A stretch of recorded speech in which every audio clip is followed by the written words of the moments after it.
দর্শক, এক টুকরো পুরন ঢাকা। আপনারা যারা রাতের বেলা পুরান ঢাকায় যান, কি খাইতে যায় ভাই? বিরিয়ানি, কাবাব, জুস, এগুলোই লাচ্ছি, ভালো একটা চা, এগুলো সবই থাকতেছে আমাদের দোকানে। জুসের দোকান এই যে। তারপর আসেন, এখানে আসলে পুরান ঢাকার মোটামুটি পুরান ঢাকার ভাইবসটা পাবেন। এক টুকরো পুরান ঢাকা বলতেই পারি। হ্যাঁ অবশ্যই। এক টুকরো পুরন ঢাকা, তেহারি, বিরিয়ানি, কাচ্চি, আপনার ওটা তো আছেই। তারপরে ভাতের প্যাকেজ একটা আছে, এটা শুধু দুপুরের জন্য। তারপর হচ্ছে আসেন ভাই আসেন, পুরান ঢাকা যাই, হারিয়ালি কাবাব খাই, রেশমি কাবাব খাই, হ্যাঁ, বারবিকিউ খাই, হ্যাঁ, অনেক ধরনের কাবাব খাই। তো ওইটা থাকছে পুরো এখানে, পুরো ব্যাপারটা।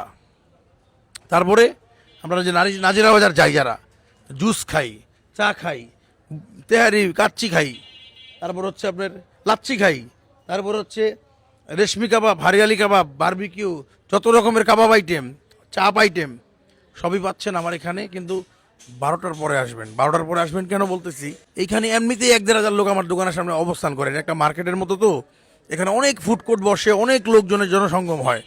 12টার পরে আসলে দূর থেকে যারা আসবেন তারা হচ্ছে গাড়ি রাইখা সুন্দরভাবে আরামে খাইতে পারবেন। যাই হোক, আসো, সবাই ভালো থাকেন। এই এই দোকানের মোটামুটি কাজ শেষ। সবাইকে দাওয়াত। আসসালামু আলাইকুম।